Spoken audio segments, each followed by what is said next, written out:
Sorry, boy, but his captain's got to teach his men what happens to those what crossing. Captain's got to teach stuff. Good afternoon from the Batcave. It is Monday, September 18th, 2023, and I am working on my research and writing for my portion on the Reformation. And I am not a quarter of the way through the Reformation in terms of what went down, but I have basically been scouring the interwebs, and just so you guys understand my methodology, typically a day in the life of research for me is literally 50 tabs open. Most of them are Wikipedia pages. Most of them are, then I'm going to have ChatGPT for asking to search for certain things or looking up this in Greek and Hebrew. And then I'm going to be going to original source material PDFs, which I also pop up on here to verify that these people actually said the things that Wikipedia says they said, because Wikipedia does have some bad sources every now and again. Overall, it's a much better source of material than it used to be, but it's literally I'm going through dozens and dozens of pages because I'm reading whole biographies of different kings and popes and theologians, as well as writings of these people, as well as just general history of nations and where these dynasties came from and all this stuff. And I'm compiling this all together, and I write and write and write and write and write and write and write. And then I fuse all this information together. I delete everything down to, what is crucial and what is pivotal in history and in theology. And then I go to sleep after doing this for 12, 13, 14 hours. I literally go to sleep meditating on it. I pray, I ask God to help me see the truth in this. Then I wake up the next day and I read what I wrote and I reread it again. And sometimes I'm going to do this 2, 3, or 4 times with multiple days of research before I get to where I've gotten to. And of course, if you've followed this channel, I talk about my background quite a bit. I have quite a bit of background in history and philosophy and law and geopolitics and geography and sociology and things like that, and psychology as well. And so I am reading a lot into the political and especially the financial incentives into this history, because these people are mostly nominal people, nominal Christians, and they're mostly driven by money and power. And then I look at a third facet, which is propaganda, which is something I've had a fixation on since my undergrad in college, because we literally, the latter half of the 21st century is the century that divided the whole world between communists and capitalists, between atheists and believers. And out of that, we've got 2 major streams of thought, which was the Vatican II ecumenical movement, which was trying to unite all faiths against atheism, and then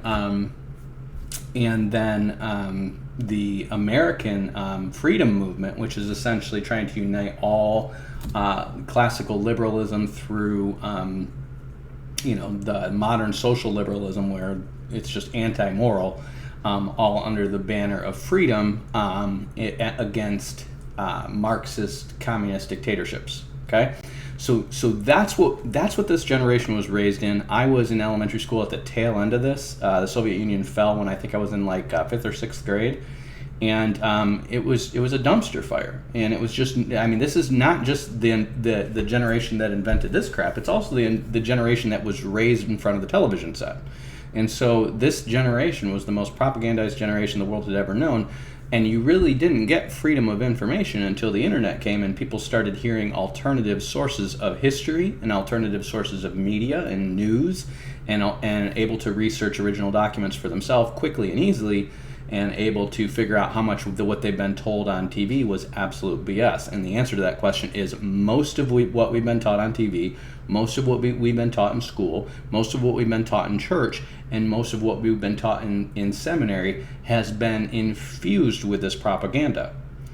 And I first started to wake up to this after 9/11 when I started hearing pastors advocate for us going into Iraq because they had weapons of mass destruction and Saddam Hussein was the worst person in the world. And then I started reading and realizing we made Saddam Hussein, we gave him his training, we gave him his weapons, we told him to use those weapons.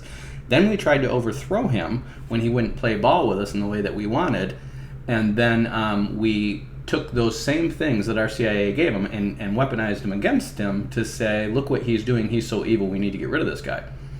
And got the whole world, because the Soviet Union had fallen, the whole world had gotten together around this idea of ousting Saddam Hussein, which just happens to be at the cradle of civilization, which just happens to be where the original world government was.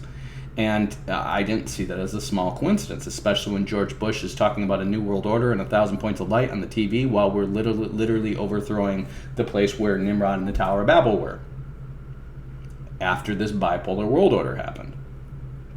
And then when the two towers fell and they raised one tower in their place, I said, wow, that's really interesting, because we just went from a bipolar economic world order to now a unified economic world order, and the World Trade Organization is growing like gangbusters, except for all these people that are in the outs. And I started researching and going, oh wow, that's all the countries who are on the outs with the World Trade Organization are also the countries who are part of the Gog-Magog invasion in Ezekiel 38. Huh. So this was me in, my early to mid 20s figuring this crap out, Couldn't get anyone to listen back then. They laughed back then, started writing papers that predicted how World War III was going to roll out, and have watched them roll out in exactly that way for the past 15 to 20 years. Okay? Still nobody's listening. Still nobody's listening, because nobody studies eschatology, because that has been the second biggest propaganda campaign since the early 2000s, which is basically to destroy eschatology, to destroy any reasonable communication on eschatology, so that everyone is caught in a tailspin of not knowing what's coming when Jesus said what's coming, and instead basically focused on stupid little things like what you're going to get on these Fighting for Truth channels, where they have a debate about every last thing that's ever been debated on and settled in church history. Let's just bring it all back up and see if we can decide whether God is one or three. Like we haven't figured this out to death in the 4th and 5th centuries. But no, we're gonna go back after every last debate. We're gonna bring them back up like they're novels. So some doofus on the internet who has 5,000 YouTube followers and wants to gain 10,000 gets together with some other doofus on the internet who has 5,000 followers and wants to get to 10,000, and argues about something inane and stupid and pointless that has never brought anything good to the church. But let's argue about that, and while we're at it, let's try to figure out who's Nephilim in real life, and figure out who's got lizard eyes and stupid crap like that. While basically anyone into eschatology is lumped in with these idiots and flat earthers and stuff like that, and made to seem more and more and more stupid, all while just trying to advocate for what God said would happen right now. We're looked at as stupid. Okay, well, part of that is the whole propaganda, and I'm telling you guys, the Protestant Reformation as an idea is propaganda, and it came out of the latter half of the 20th century. It was not a real thing.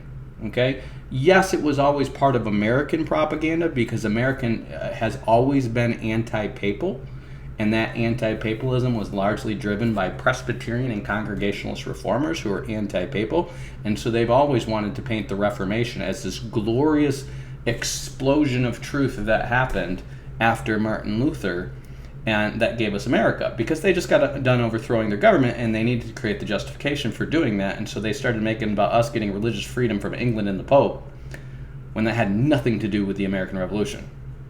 Nothing whatsoever. Zero zilch to do with the American Revolution. Had nothing to do with it. It was all about money and power. You can and I just happened to stumble upon Theodore Draper's Struggle for Power when I was in college, and read this thing, and it's just I understand this thing called original source documentation, which your seminaries are totally against,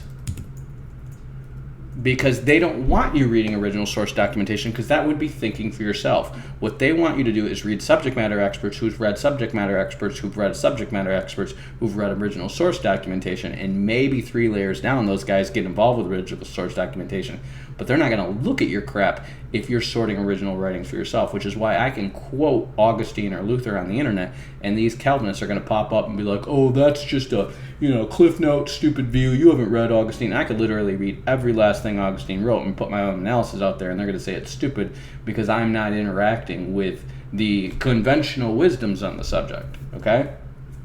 Well, that's the same garbage I got from my Marxist teachers when I was in my undergrad, who when I would give them literally advanced data analysis and historical and economic and assimilated information that would prove things like how the Roman Empire fell and how economics and the silk trade had to do with that, and how Jamaica was, falling to the IMF and they couldn't pay their bills anymore, and it had to do with how they legalized pot there, and everyone was a bunch of stupid pot smoking idiots who didn't know how to make money, and so they didn't know how to advance their industry, and so they just kept getting worse and worse and worse as they started giving welfare to everybody. And I'm dealing with socialists who are like, you're not citing conventional wisdoms, and they would literally mark me down for not quoting Karl Marx in my writings.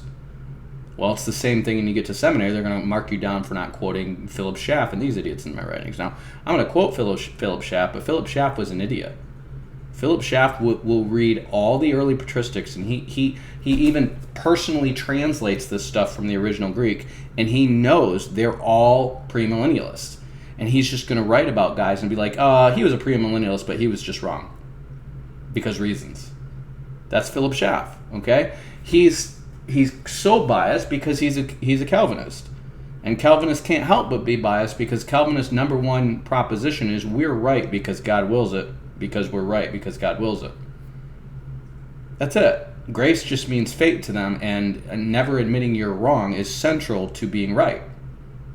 That's how they think. Because they think believing Calvinism is the gnosis that gets you to heaven. That's how they think. And if you were ever to doubt Calvinism, your entire faith is based on that gnosis. And that gnosis came from Martin Luther via Augustine. Okay? So I'm going to walk you guys through the history that's going to lead up to the Reformation, just to show you what a colossal, fat, stupid hobbit Martin Luther was, and show you how he didn't do anything but capitalize on the most low-hanging fruit in terms of something that everybody hated, which had been propagandized against for 150 years, and better people than him have died and died and died and died for this. And now that it's easy, he's going to go after that one little thing, which is indulgences, and then he is basically just going to destroy the Catholic Reformation by attacking Erasmus and those guys and drive them all back closer to Rome. He's going to basically betray the Swiss Reformation over his stupid Eucharist magic that he wants to keep. And then the Swiss Reformation is going to betray the Anabaptists over infant baptism that they want to keep. And they're all going to collude against the infant baptisms and have them killed. And then they're going to betray the Hutterites, who had kept Bohemia and Moravia, which is modern Czechia, Catholic-free for 100 years. They had freedom of religion there, and it was non-Catholic for 100 years based on John Huss, which was based on John Wycliffe. And these guys were sending out tracts, and these guys had defeated 2 papal crusades against them and gotten the popes to sign 2 religious peaces with them, even though the pope had betrayed the first one. And they were going strong until Luther and his idiot friends stirred up the Protestant revolt, which is not a Reformation, it was just a revolt, which led to a whole bunch of wars, which led to the Hutterites being crushed by the Habsburgs, who took over Austro-Hungary and got half of the Holy Roman Empire as a result of them standing up and shaming Charles V. That's what happened. Okay? So these idiots destroyed the Reformation in every corner of Europe, and I'm going to show you how they did it, okay? First of all, you need to understand your Reformation. And you need to understand how these guys are not, they're not scripturally based principled men. They are politicians. Just like the Roman Catholics and Orthodox before them, they are politicians. They move on what's politically expedient, and these guys are going to deliberately, in the days of Zwingli, make decisions which they know they can sell to the people and how fast they can sell them, and that's why they're going to betray the Anabaptists. And that is the basis of Calvinists. And in the next generation, they're going to start going after basically the Eucharist among the Germans, and the Germans are going to label them sneaky Calvinists to say, but these guys are going to come here and lie about what they really believe and then gradually introduce their new doctrine. These guys were doing it in Zwingli's day, before John Calvin even got saved. And so of course they're going to do it in John Calvin's day, and they're still doing it today. That's their MO, and that's what they've been doing from the beginning. So here's how this is going to go down, okay? So you're going to go all the way back to this is my chapter, the Reformation and its discontents. Okay, and I start talking about. It's really going to go back to the Black Death, and this should make sense to you because Christendom starts just like the Israeli monarchy starts. It starts with them trying to use God's sacred stuff, God's sacred images, his sacred ordinances, as a magic token to go win battles. Constantine's going to do it, and the Jews are going to do it with the Ark of the Covenant. And what do? They go to attack the Philistines with the Ark of the Covenant, thinking it's going to shoot lightning and everything for them like Indiana Jones, because they're idiots and they just read legends about them taking this out into the desert against this tribe or that tribe, and Joshua and Jericho, and think that they can reduce that down to a magic spell and get the Ark to basically shoot lightning at their enemies. That's how stupid these guys are. Okay? They're not following God. These are corrupt priests who God's trying to get killed, and that's how he does it. Okay? Well, it's the same thing with Roman Catholic Church. You got a bunch of corrupt bishops who made up bishop's office, and these guys are all jockeying for power, and they end up trying to manipulate the Caesars to give them that power, and that's how you have the Pentarchy arrive. Okay? Now this is important. Who does the Ark get stolen by? The 5 lords of the Philistines. Who ends up ruling the church after Nicaea? The Pentarchy. Okay? It's called the Pentarchy. It's Rome. Originally it's Rome. It's always 5. It's always 5, but it keeps changing. It's Rome, Carthage, Caesarea, Antioch, and Alexandria at first. Then it becomes Rome, Carthage, Alexandria, and Antioch and Constantinople. And then it becomes Rome, Carthage, Carthage just fades out, and then it becomes Constantinople instead of them, and then it becomes Jerusalem instead of Caesarea, but that's the Pentarchy. And that's a reflection of 5 lords of the Philistines, and Constantine's magic shield cross was a reflection of the magic use of the Ark, okay? Now, how does that end in the Jews? And the answer is it ends with rats having boils causing plague all over the Philistines until they get rid of the Ark. How does Christendom end? It ends with rats bringing boils, which is called the bubonic plague, wiping out Europe until the gospel gets loosed. And the gospel doesn't get loosed with Martin Luther, it gets loosed with John Wycliffe, 150 years before Martin Luther.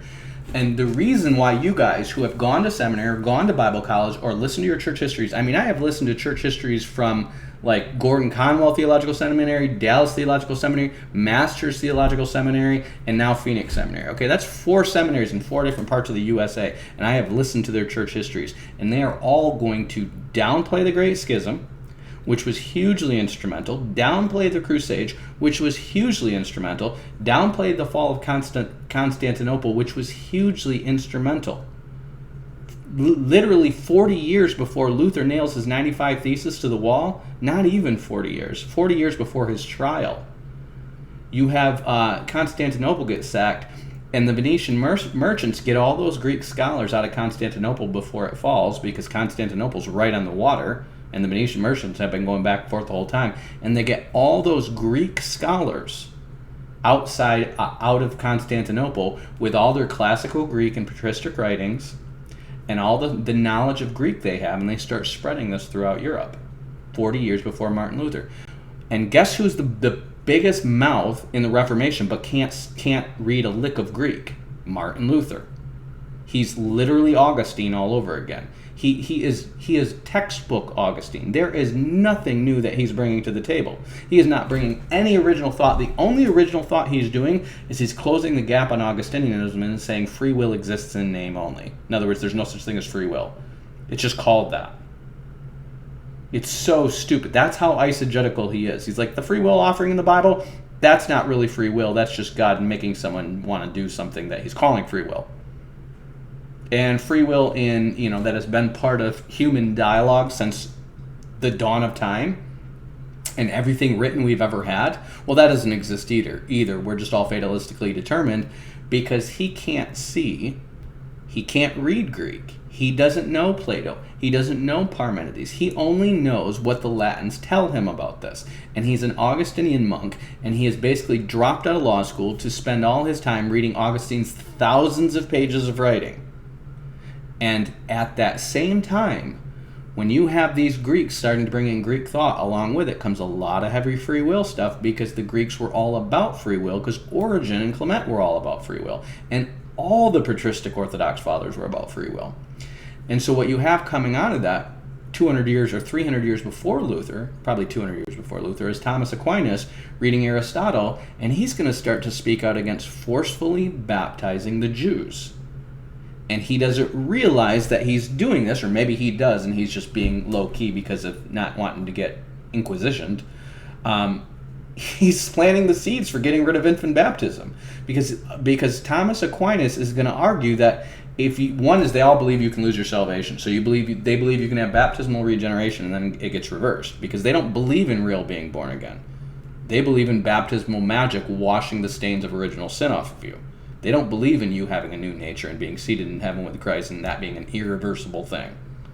And so what they're going to do is they're going to argue that if you're baptizing Jewish children against their will and forcing their parents to baptize because it was the law of the land, these kids are just going to go home to their Jewish parents and be talked out of Christianity and fall away later. So he's going to basically make the same arguments that Tertullian made, who believed in baptismal regeneration, which is, why put them and their parents in peril? Why not just wait till they can believe to be baptized? Tertullian's going to argue this at the end of the 2nd century. And basically Aquinas is going to argue this against basically forcefully baptizing Jews and just forcing people to be Christians in general. And that's going to be the start of the Christian liberalism, the Catholic liberal Reformation, where the liberal Catholics are going to come out. And that's why Catholics are all liberals now, a lot of them, and a lot of them are like becoming pro-gay, or a lot of them are becoming like live and let live and stuff like that, because it was a movement that began to speak out against the torturous forcing people to become Christians that began really not long after Constantine. I mean, it started becoming forceful with Augustine and the Donatists, and with the Alexandrians, who started to attack Jews and pagans and stuff like that. And then it progressively got more and more forceful to the point where it was just like, it's a law, you baptize your kids and they're Catholics. You have to. So, and basically the popes would have the Carolingian dynasty, and then whoever succeeded them as their enforcers for that, because once they started accepting the popes, giving them the crown of King of the Franks and then Holy Roman Emperor, which they were systematically doing all over. I mean, you had King of the Franks, King of the Germans, Kingdom of Sicily. You had all these the kingdoms, and then the Holy Roman Emperor. Okay, so the Pope has not just the Church has not just duped you into thinking there's 14 layers of hierarchy above you as a Christian. They have now duped the world into thinking there's 14 layers of hierarchy above you in the world too. It's all a deception. And so they're going to tell you that if you're a serf, you're a free man, but you're born in the land, and you owe service to your lord. You owe him service, and that's usually going to be military service. And that works great, because they're constantly pitting these people in wars against each other. And then every now and then, to throw them off the scent of who's doing it, they're going to have them go do a crusade against the Muslims or the Ottomans or something like that. And so the people don't ever realize that the popes are constantly getting them to kill each other in order to advance their own power. They're constantly doing this. I mean, you just read through medieval history, and it's just like war. Like, you can't count the wars. It's nonstop wars. And these wars don't go on for a year. These wars go on for decades. And they can just be like, okay, well, it's winter. Let's stop fighting for a while. And then go back. Oh, let's go back to fighting again. We have to. Why? Because we're at war with that tribe over there, and we have been ever since the succession of so-and-so. And the Pope declared so-and-so to be the king instead of so-and-so to be the king. These guys never know what went down, but it's always like the Pope said that guy could be the king and then betrayed him and said his brother could be the king, because that's what they did with the Merovingians and the Carolingians in the first place to gain their power. They've been doing this ever since. And you read this with Richard the Lionheart and King John and the King of France and the King of Germany and the King of Sicily, and it's just non-stop. Popes just changing the laws, breaking the rule, creating divine this and bullshit that to basically be kingmakers, and then just wield their enemies against each other and making everybody an enemy of everybody and everybody an enemy of everybody. Unfortunately, while they're doing this, these royals are intermarrying, and eventually gets to the point where everybody knows, hey, why are we fighting amongst each other when we're all kin, while the Pope is constantly getting more powerful? And those seeds start to come out They start calling the Pope the Antichrist in the 1400s. 200 years before Martin Luther, they start calling the Pope the Antichrist. Dante Alighieri is going to write, and he's going to confine Pope Boniface to the 7th layer of hell. And then the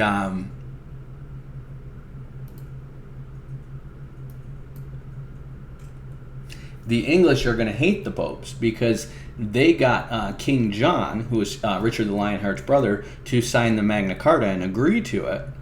And then he goes to the Pope and he says, well, I'm a vassal of the Pope. Let me go check and see what the Pope says after he agrees to it. And by that time, he's got a bunch of French mercenaries to back him up. And the Pope basically says, well, no, that's null and void because you guys forced him to sign it.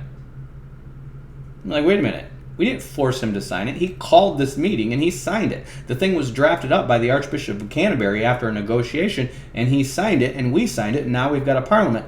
And England is basically just like, F the Pope. Like, who does this guy think he is? He comes in here and he's just like, I know the Archbishop of Canterbury, like literally the highest bishop in England has signed this thing, who's now the head bishop of the English Church, and the king has signed it, and we've signed it with the king. And the whole reason we're in this problem is because Richard the Lionheart was ordered to go to a crusade by the popes, and this idiot went because he had big ambitions, because Richard the Lionhearted, they had this like Aquitaine dynasty, okay?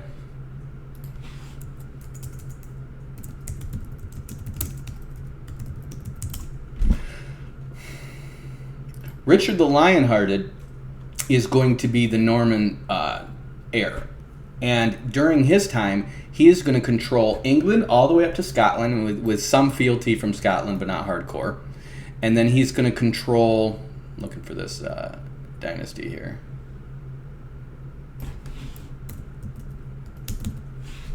It's called the Angevin Empire, okay? So he is going to control England and most of France, right here. Then his cousins, who are mercenaries, sacked Sicily, so they control this. So they can control Lower Italy and then Sicily. And then the popes are like, go on a crusade and get Jerusalem back because it fell to Salahuddin. And he's like, bet, I'm on it. And he arranges for one of his nephews to be over here, and that nephew is going to get the crown of the Holy Roman Empire. Okay? So think about what his ambitions are. Oh, by the way, do you want to know when the Normans started? Just you English Antichrist people? 9/11. That's when the Norman Kingdom started in Normandy, France. Okay, 9/11. They're going to invade England. They're going to get England through intermarriage. Then they're going to get France through conquest, and then through intermarriage, they're going to get their guy basically next in line for the Holy Roman Emperor seat. And when that guy gets elected in a false election, just so happens the guy who's supposed to be in the seat is fighting the Crusades with Richard the Lionheart. And Richard the Lionheart has taken Sicily, and he has bought it from a rightful heir who is going to be the sister to this guy. So basically, if he succeeds in getting Jerusalem, he will control the spice trade from India, he will control Sicily, he will control Cyprus, he will control France, he will control the Holy Roman Empire, and he'll control England. Okay? That's called a revived Roman Empire. That's how close they were. People don't realize this. Julian the Apostate, who was the Roman Caesar, tried to rebuild the temple back in the day. Okay, this is Constantine's final heir before his house gets eradicated. Okay, he tries to rebuild the temple in Jerusalem. That's what people thought they were in the end times. This guy is now trying to get all this stuff and revive the Roman Empire, and the popes are onto him. The popes are onto him.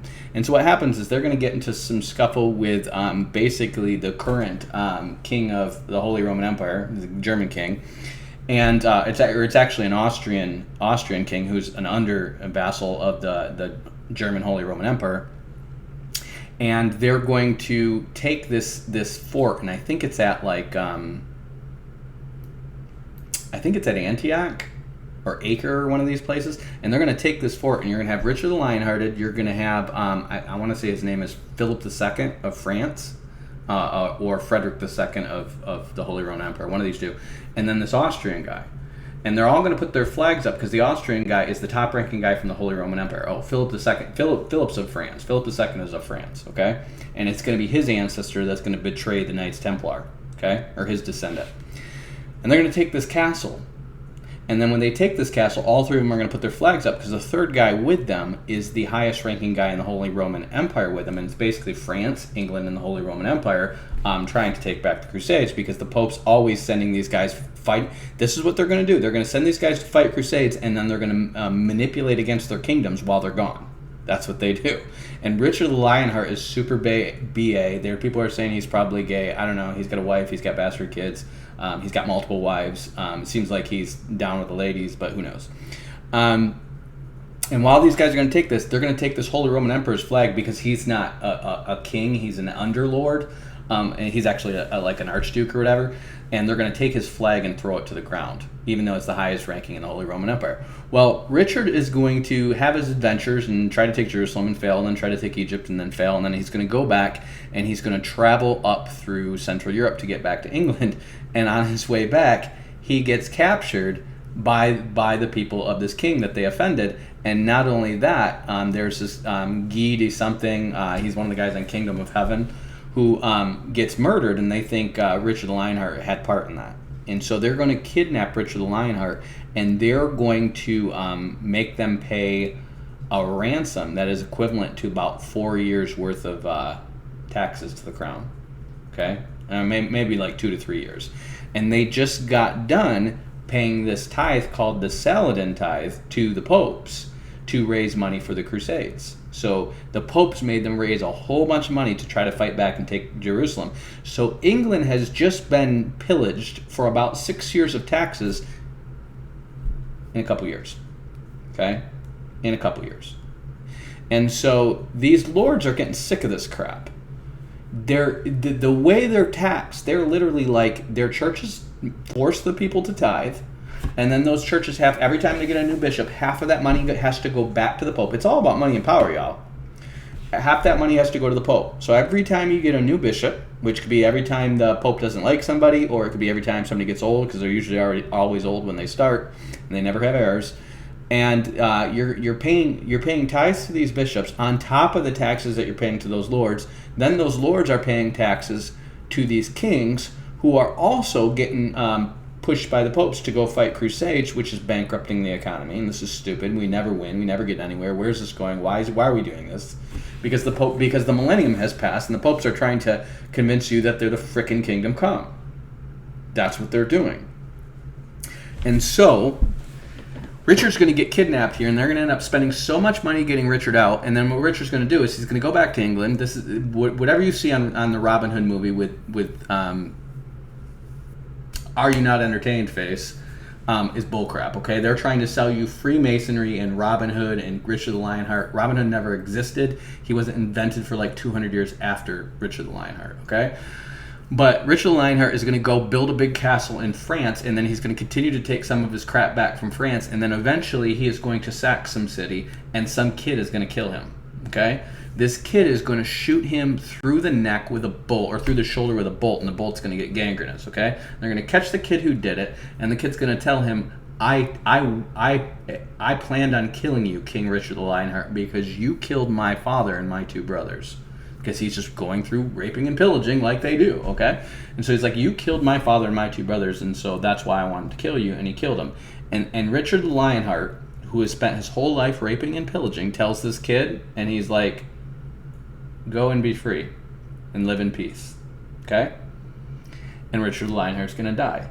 And then Richard the Lionheart's number 2, his commander or whatever, is going to take the kid and flay him. That means skin him alive, taking all his skin off, peeling it off of him, and then hang him.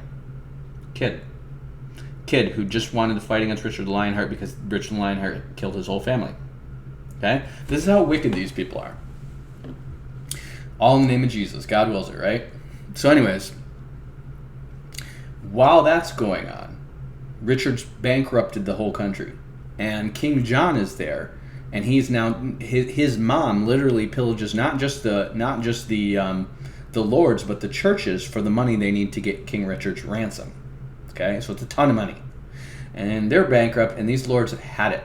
These lords were basically these people who the Normans went and conquered after the Danes conquered them, and basically the Normans claimed that they were going to give them all these rights back, and they were going to limit how much they could take for them, and by the time you get to King Richard and King John, which is like 3 generations later, they're just doing whatever they please. They're sleeping around, they're trying to rape people, they're trying to just advance their kingdom, they're fighting crusades, they're doing whatever the frick they want, and that's why the Robin Hood story comes out about these guys, because everybody hates them. The bishops that are supporting them are totally corrupt, and the lords all hate them. The lords hate them, the people hate them. Not only this, the Normans have instituted a law that your poor peasants can't even go hunt in the forest for food if they're hungry. All the deer and all the forest belong to the crown, and you can't hunt in them. And give me your money while I go extend my kingdom at your expense while you all suffer and are covered in crap and sackcloth. That's England. This is why Monty Python's like, well, I didn't vote for you. Like, this is bullcrap. England is a bunch of bullcrap, okay?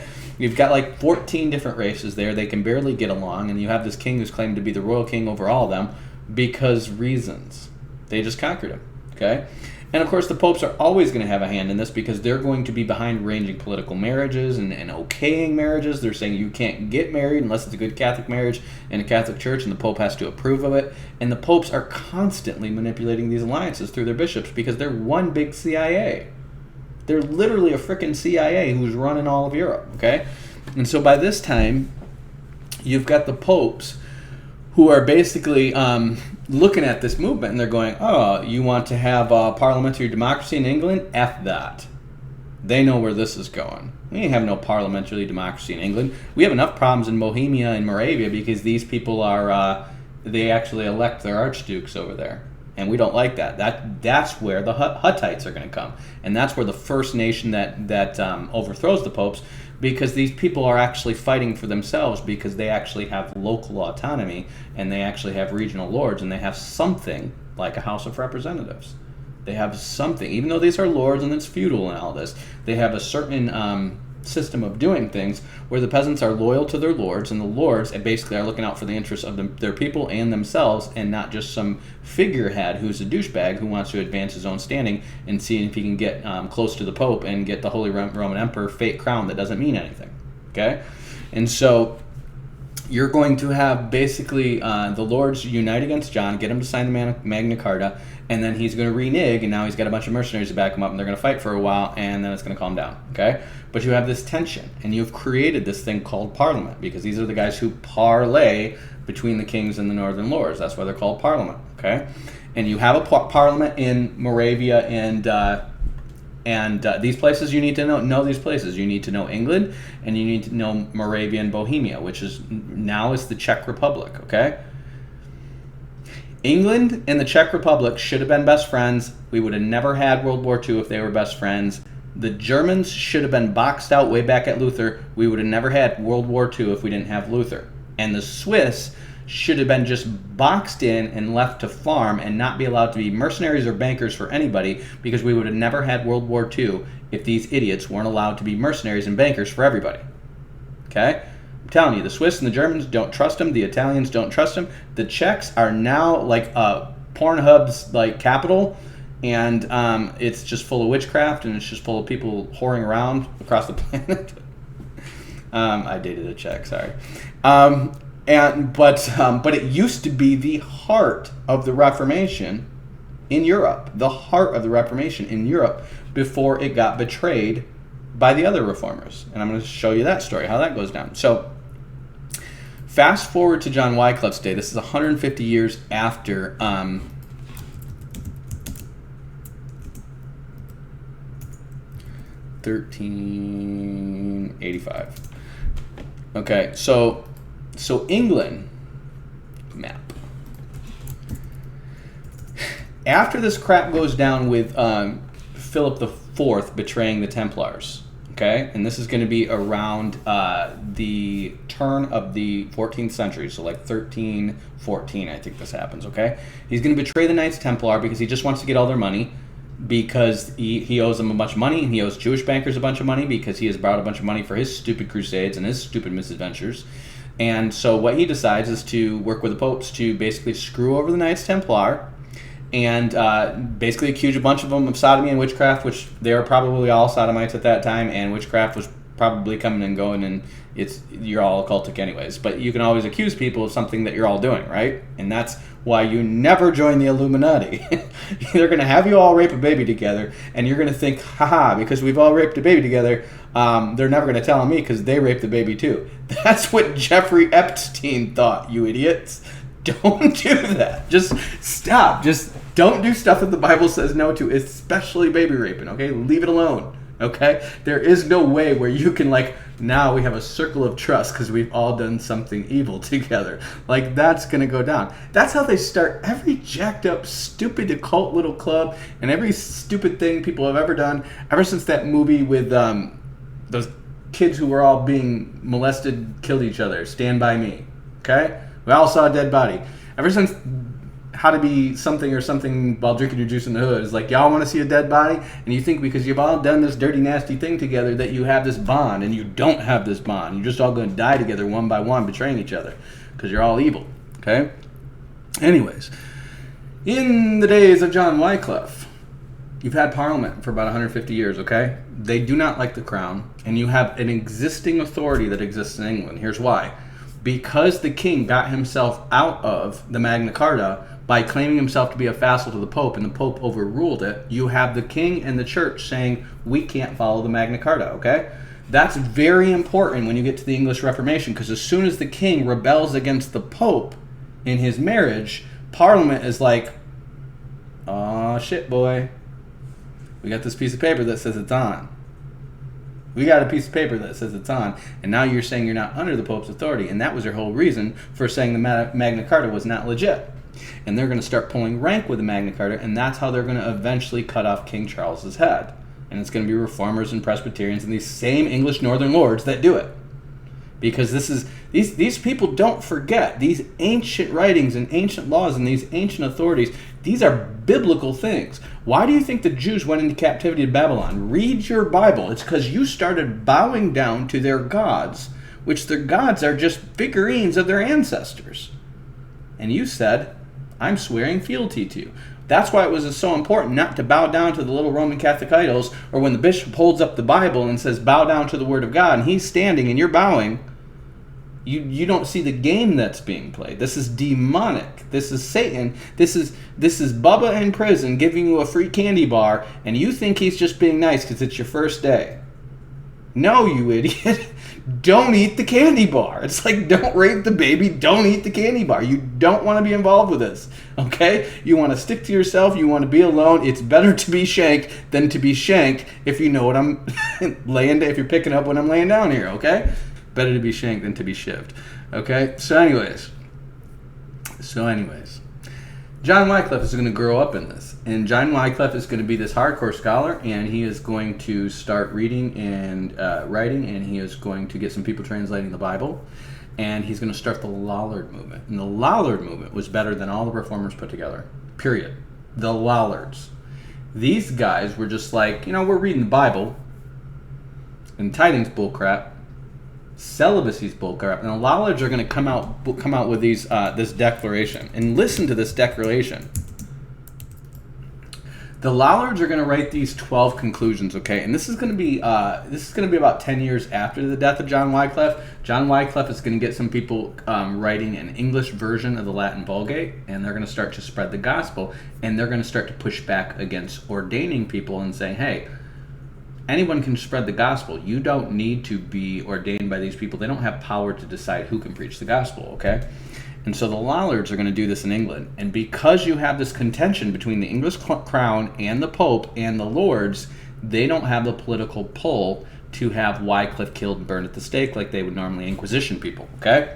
And so this is allowed to go on, and Wycliffe dies peacefully. He actually dies of pneumonia or something like that, or a stroke or something. And he dies in his old age peacefully. And then they're just going to exhume his body, and they're going to posthumously condemn him and order his writings burned. But by that time, they're 100 years too late. Okay? Or they're like 50 years too late. But check this out. This is what these guys say. Listen how on point these guys are in understanding what's going down, okay? Remember, this is 150 years before Martin Luther, okay? And this is a better Reformation than ever came out of Martin Luther. The reason you don't hear about it in your textbooks and your seminaries and your churches is because he was not able to accomplish Christian nationalism in England like the Anglicans and the Swiss and the Germans were. And everybody they're pushing Christian nationalism in your churches, they have been this whole generation, because the alternative to that is Catholic ecumenicalism, which is trying to merge all the world's religions against communism, which is what they've been trying to do since Soviet Russia. Okay, and now they're going to try to do it against, that's why Soviet Russia figured out the game, and we're like, you know what, we're the Orthodox Church, and we're going to come after you homos and you, baby rapists and you trannies, and we're going to win. Russia has figured out the game. They're back in full Orthodox OG Russian force.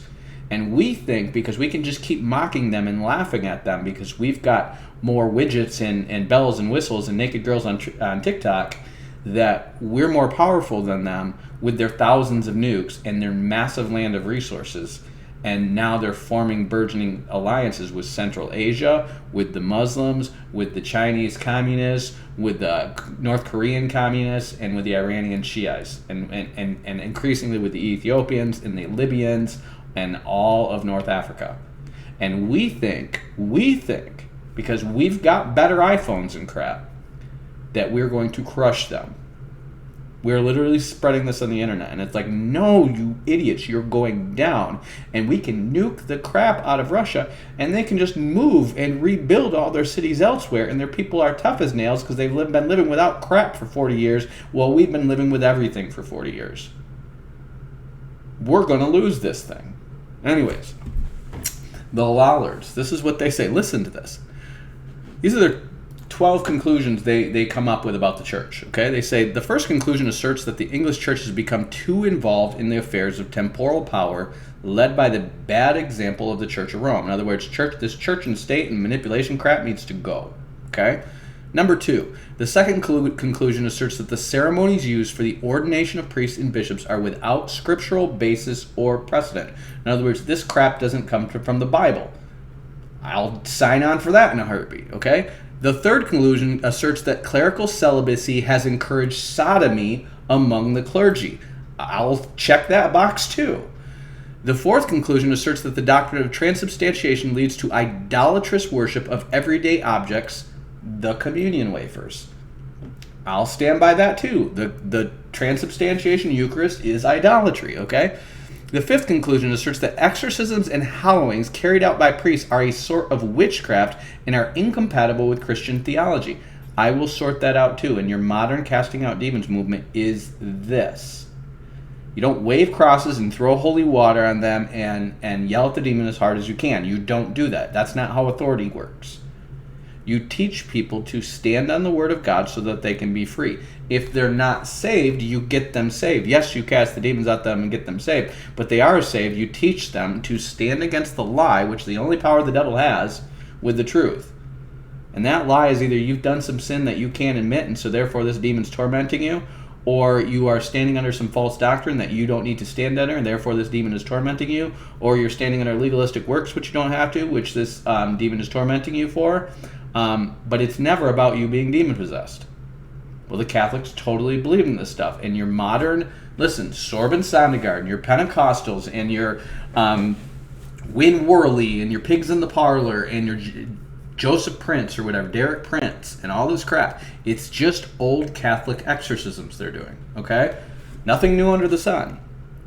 Conclusion 6 asserts that it is inappropriate for men to hold high office in the church to simultaneously hold positions of great temporal power. The ancient church already had this until the popes figured out how to be king makers, and then all of a sudden their people were governors and they had a double tax on everyone. Okay? They were super rich. Popes were the richest people in Europe, by far. The seventh conclusion asserts that the prayers for souls of specific individual deceased persons is uncharitable, since it implicitly excludes all other blessed dead who are not being prayed for, and that the making and requesting prayers for the dead by making financial contributions is a sort of bribery that corrupts the church. You were paying the church to pray for your dead loved ones. This is before the indulgences were super hardcore. You were paying the church to pray for your dead ones to buy them time out of purgatory. Then it just turned into, hey, let's just sell tickets that say we're going to do this. Those are called indulgences. Okay? This is going on in his day. The eighth conclusion asserts that the practice of pilgrimages and the veneration of relics are at best ineffectual for spiritual merit, and at worst approach idolatry in their worship of creative objects. Do you see how simple and reasonable these things sound? Yeah, me traveling across the world to go bow down to St. Peter's toe and kiss it and give you some money as a token gesture after I just paid an inordinate fee at your hotel and buttloads of money at your restaurant and then bought your cheap piece of crap namesake that I'm going to put on my shelf at home, and then tip the Pope for giving me the idea, is just all about money, and it's at best ineffectual and at worst idolatry, and probably both. It's literally just a con to get all my money because Benny Hinn hasn't figured out a better way to do it with the television yet. Oh, so stupid. The ninth conclusion asserts that the practice of confession for the absolution of sins is blasphemous because only God has the power to forgive sins, because if priests did have that power, it would be cruel and uncharitable of them to withhold forgiveness from anyone, even if they refuse to confess. Saying you don't have the authority to withhold forgiveness from anybody if you're a priest, because Jesus flat out commands you to forgive. The 10th conclusion asserts that Christians should refrain from battle in our particular wars that are given religious justifications, such as the Crusades. How do you think the popes feel about this? We've been sending people off to die in the Crusades for over 200 years now. We've got a whole racket going on with the Knights Templar. We're about to go make Rome great again and get Jerusalem again with Richard the Lionheart. Oh, no, we failed at that. Well, we're going to keep trying. And first we're going to launch a few inquisitions against the Spanish, and we're going to launch some crusades against anybody who claims not to follow Roman Catholicism, and we're going to murder and inquisition them to death. Okay? And then once we've consolidated our power a little bit more, we're going to go back against the Ottomans, and we're going to keep fighting until we make Rome great again to the glory of God. Damn it. Anyways, the 11th conclusion, female vows of continence and abortion. This is what was going on in their day. Okay, this is 200 years, no, it's 150 years before Martin Luther.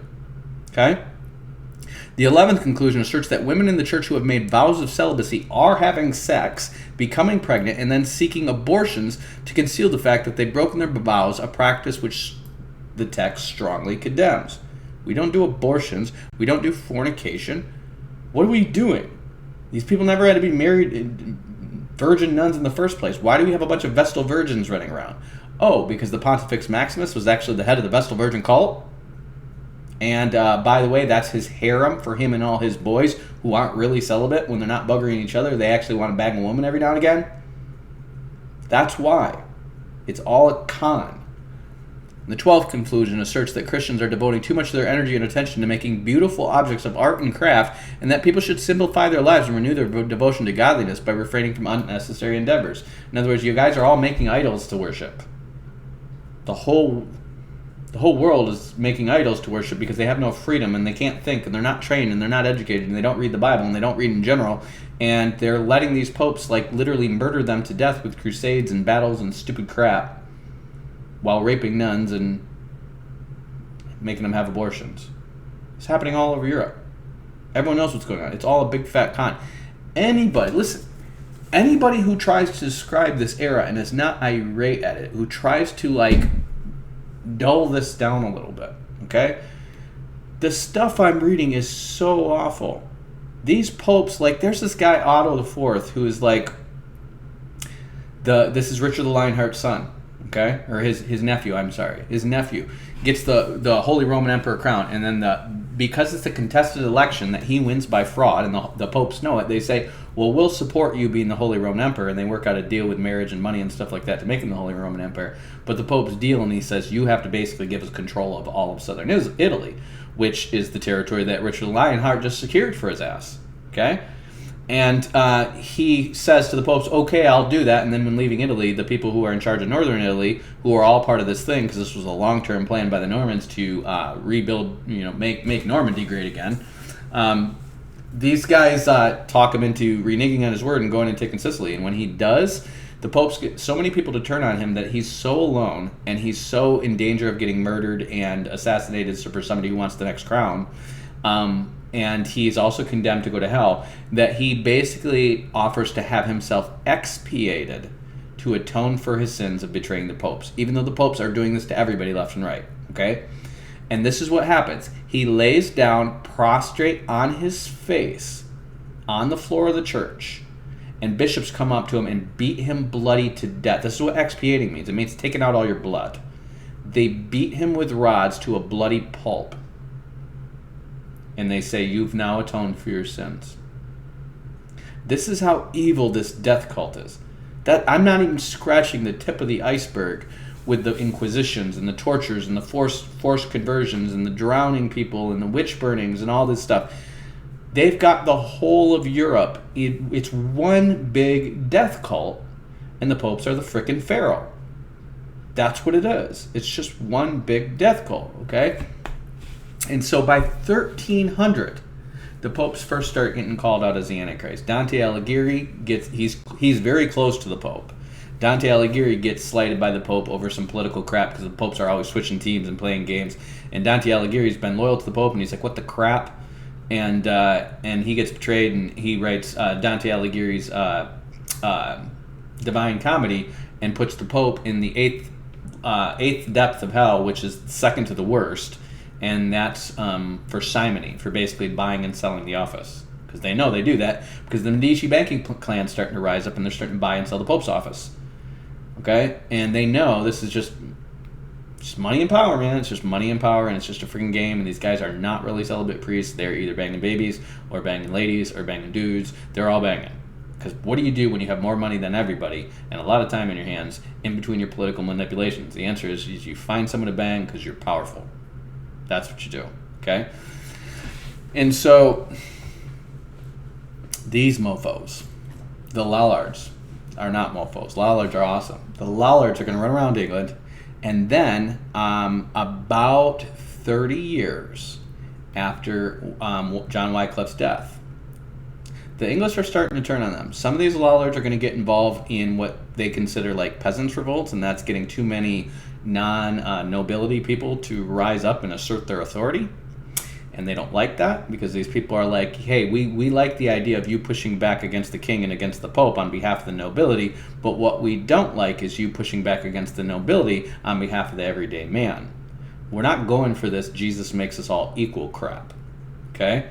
And so they start turning on Wycliffe's followers, and they start having trials against them. And over 100 years before Martin Luther, they're going to have it's something like, it's over 100 trials against these Lollards, and there's going to be a bunch of them burned at the stake. There are a bunch of them condemned, a bunch of them imprisoned, okay? And they're going to go underground. They never go away, they just go underground. And where they probably went is they probably joined with the Anabaptists, and they probably were the basis for the later Congregationalist movement. That's probably what it was, okay?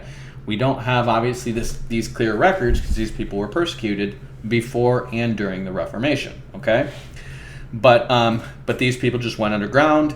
About 30 years later, they're going to burn Jan Hus in Czechoslovakia at the stake, and the Czechoslovakians are not going to like this. So the Czechoslovakians are going to have the Hussite Wars for 15 years after that, and they're going to beat a Roman-ordered crusade against them. Why are they beating crusades against them? And that's simple. Because Rome has exhausted everybody with crusades for all these years, and then the Black Death came through and wiped out 60% of Europe. So not only this, you have a lot of priests that are new. At the same time, you have Bibles being printed and people talking about, lay preachers and this Pope thing being a bunch of crap for 100 years.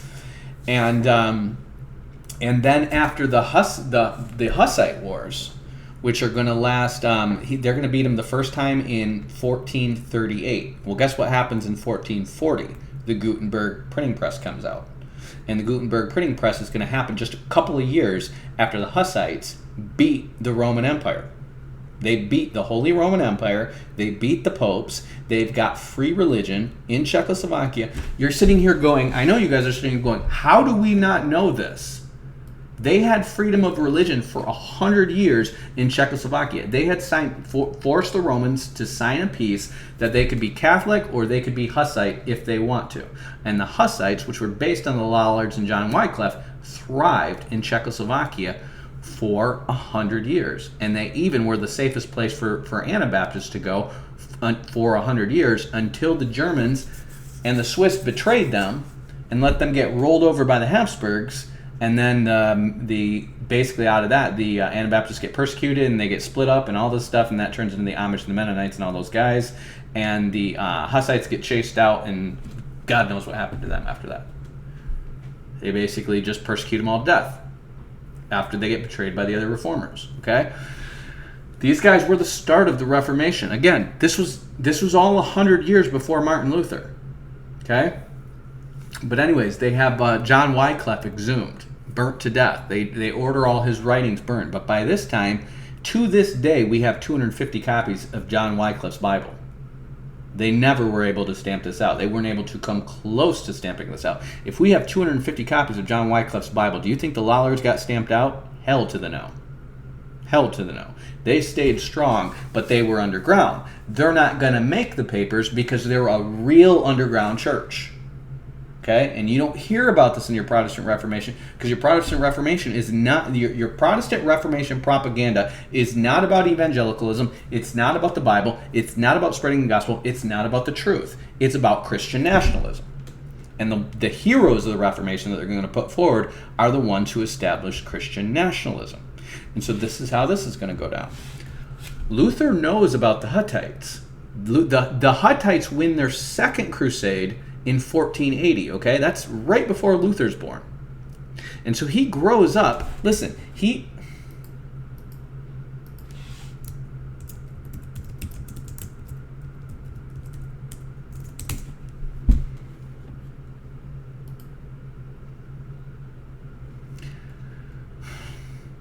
Luther's in Wittenberg right here. This is Czechoslovakia. Even back then, it's like 2 days travel. And they've got a Wittenberg printing press. Do you think Luther and his friends at Wittenberg don't know about this huge state right here, right below their border? Listen, if you look at the German kingdoms,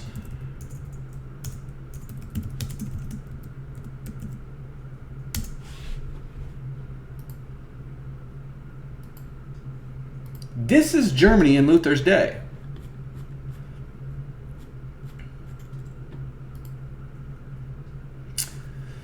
This is Bavaria. This is where the Chechens are. This is where Luther is. It's like having something happen in Indiana and Michigan. You're just like, that's pretty badass. Okay? Do you think Luther wasn't influenced by this? Of course he was. These guys beat the Roman Catholics, and they were still beat in Luther's day. Okay? So what happens in Luther's day? Well, several things happen. Thomas Aquinas' thoughts are starting to spread. After the fall of Constantinople, all these Greek Orthodox scholars who speak Greek, who have original patristic writings, who have old school Plato and Aristotle and all these guys, are going to show up in Europe because they're going to get them out of Constantinople. And all of a sudden, these guys are going to be in the universities all around Europe because universities are popping up for the first time. Okay? And so all these universities are going to pop up, and this is going to be the thing from like the 12th century onwards, okay, or 13th century onwards. So 13th century, Luther is in the 16th century. You're going to have universities be a thing, okay? You've already had Latin scholarship, and you've already had, Latin universities, which is why you're going to get the Latin Vulgate translated into English, okay? If you're educated, you speak Latin. If you're educated in Western Europe, you speak Latin. But now it's coming back into vogue to learn Greek, okay? Now you can go read Plato in the original Greek, and you can go read the Bible in original Greek, okay? These guys didn't have access to doing that. They were all under the power of the papacy and the Latin Vulgate because they had stamped out the Gothic Greco-phonetic alphabet, and they had basically replaced. Well, no, I take that back. I think the Germans still use that alphabet or something similar, like an evolution of that, and then the Russians use the Cyrillic alphabet, which was an evolution of the Greek alphabet. And the Latins, obviously, it's still a phonetic alphabet, but it's Latin language. Okay, and France, by this time, which is Rome's main ally, is going to have a language that's a mixture of Latin and French for the most part, or Latin and German for the most part. England is going to have a language that's a mix of Anglo-Saxon, which is a form of German, and French, and Gaelic, which is a form of Celtic, which the Scots and the Irish are going to speak. Okay, now they're going to get invaded by the Danish, who speak a different language, because I think they're the tribe of Dan. I haven't really done enough research on them yet. And then they're going to get invaded by the Normans. The Normans are going to wrap it all up, make French basically the predominant language, and Anglo-Saxon the recessive language, and that's where you get all our modern swear words. That's why we can say urine and crap and stuff like that, and feces, but we can't say shit and piss, even though they're the exact same word. It's just in a different language. We think those are dirty words. No, that's not how this works. Let no unwholesome talk come out of your mouth. I'm sorry, but Paul said he said everything I did before Christ was bullshit. That's what Paul says. That's what dung is. It's bullshit. Okay? He said everything that I did before Christ was bullshit. All my works before Christ was a bunch of bullshit. Okay? I am not going to apologize for saying what Paul said just because I'm saying it in the vernacular. That came from the Normans invading England, and that was their way to putting out themselves as the superior culture, because they were a mixture of Vikings and French and Romans. They were just mongrels, against the Anglo-Saxon Danish Gaelic mix, which they were just mongrels too. Okay? They wanted to make themselves look superior, so they said, our words are clean, your words are dirty. It's literally how it sounds. And to be truthful, if you just listen to people speaking German, it sounds like they're cussing all the time anyways. Why? Because we made their words cuss words. Okay? So anyways, you're going to have, you're going to have Germany all broken up, and you're going to have, because this is the Holy Roman Empire of that day, and you're going to have, let's look at this. That's before that. I'm sorry, what I meant to say is this is what Germany looks like. Can't make this stuff up. This is what Germany looks like during Luther's Reformation. And Wittenberg is right here. And you're like, wow, that's a lot of little different states and stuff. Yes, it is, because that's what you get when it's all under one big Holy Roman Empire, and you keep dividing your lands among your descendants and all this stuff about making lords and this and that and this and that and the other thing. And then, of course, the Holy Roman Empire doesn't want you to unite and be strong, so he wants to keep you a bunch of weak archbishops and underlords and all this other stuff. And what you end up here is this Kingdom of Bohemian Moravia. See how big this is? This is where the Chechens are free. This is where Hussite is free. And then here's Wittenberg. Here's Wittenberg, where Luther is, okay? Is that far away? No, that's not far away at all, okay? Here's France way over here. He's about half the distance to Bohemia as he is to France, okay? There's Switzerland way down here, and he was involved with the Swiss. Oh, I'm sorry, this is Wittenberg right here, okay? So here's Bohemia, Bavaria, and I think it's Bohemia and Moravia, okay? This is going to be Czechoslovakia eventually. And the Swiss Confederation is going to be where Zwingli's Reformation starts. Now here's how Luther is going to go down, okay? Luther, it's all about justification by faith. I was guilty about my sins, and I read Galatians, and now I know the gospel. Bullcrap. Bullcrap. You read Luther's writings in order, and he's going to read Romans, and it's going to be a straight-up Augustinian eisegetical read into Romans, okay? There is nothing novel about it. He is not emphasizing salvation by grace through faith beyond what the text explicitly says it as, and he doesn't understand the difference between justification and salvation. He doesn't, because he still fully believes in infant baptism and baptismal regeneration. He has no basis for arguing those things, nor is he trying to. What he's trying to do is argue Augustinianism against Erasmus and Thomas Aquinas, who's long dead, but Erasmus is still around, because Erasmus is the most famous guy in his era. Erasmus has come up before Luther starts to publish anything. Erasmus has made the Latin Vulgate.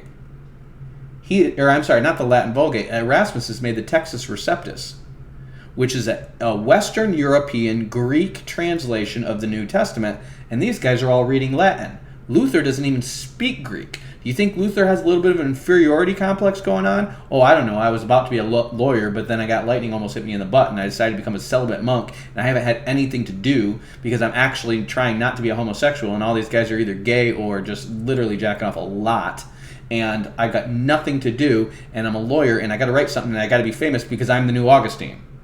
And I have no chance of making kids, and I'm pissed, and I'm cold, and this sucks, and I just need to make myself famous. And all of a sudden, this Erasmus guy goes around, who's clearly gay, because we know he's writing love letters to one of his students, male students, and all of a sudden, he's going to get famous because he's writing the Textus Receptus, and he can speak Greek, and I can't, and I'm Martin Luther, and I'm pissed. I'm pissed. And so I'm going to start a fight with the most famous guy out there, and here's what I'm going to do. Here's what I'm going to do. Two things. One, I'm I'm going to attack the Roman Catholic Church directly, using the same thing, the exact same thing that worked for the Hussites, which is I'm going to attack indulgences and I'm going to attack the Pope. I'm going to do that, 1. And 2, I'm going to attack Erasmus. I'm going to call this crap. I'm going to say Plato's better than Aristotle. Aristotle sucks.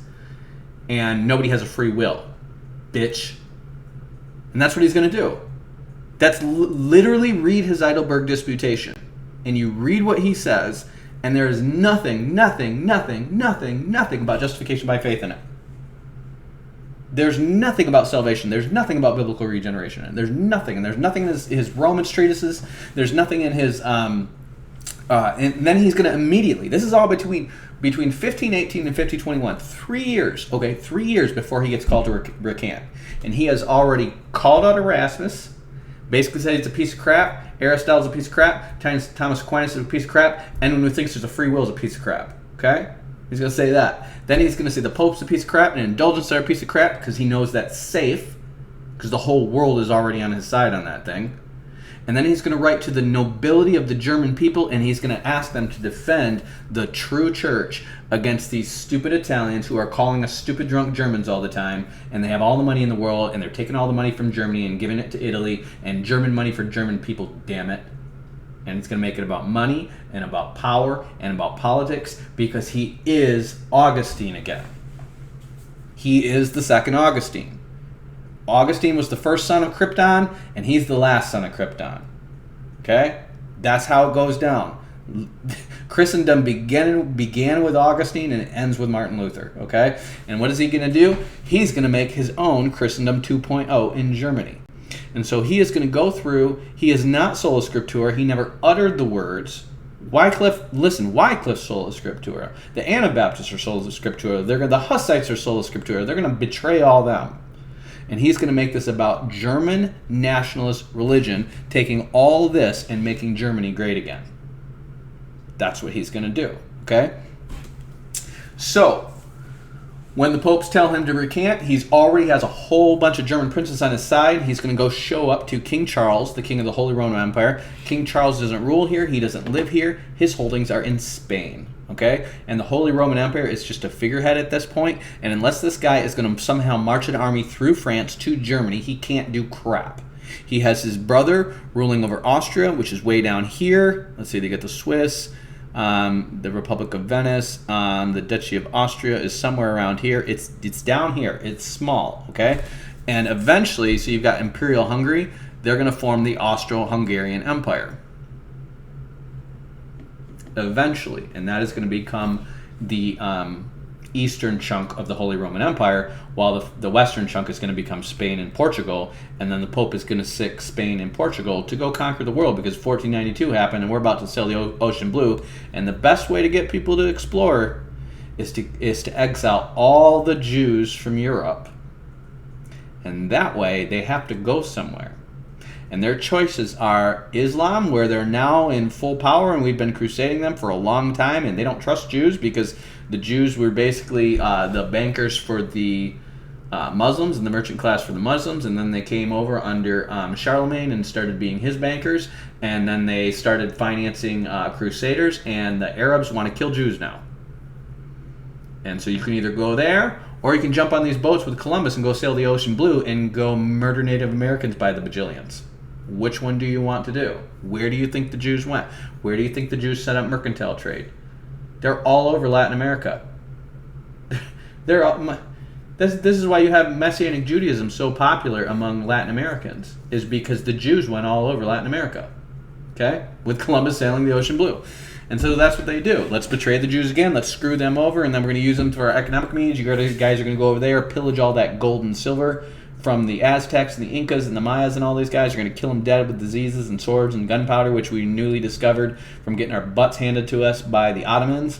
And we are going to make Europe great again, okay, by destroying brown people all over the world. And he's going to commission Portugal to colonize the whole world, and Spain to colonize the whole world, and basically be like, everything to the left is Spain's, everything to the right is Portugal. Portugal already had Brazil by then, so they're like, we'll allow it, but go make Christendom great again. worldwide. Let's take this thing global. And what they're going to do is they're going to go to India and they're going to hold up pictures of Mary and be like, bow down, brown people. And these Christians who have been Christians since the first Christians, evangelized by the Apostle Thomas, and they were well aware of what was going on when this was all becoming Christendom. They were well aware, and they never got involved with that. And then after Rome fell, and after all that crap, they remained connected to the Assyrian church and the church at Antioch.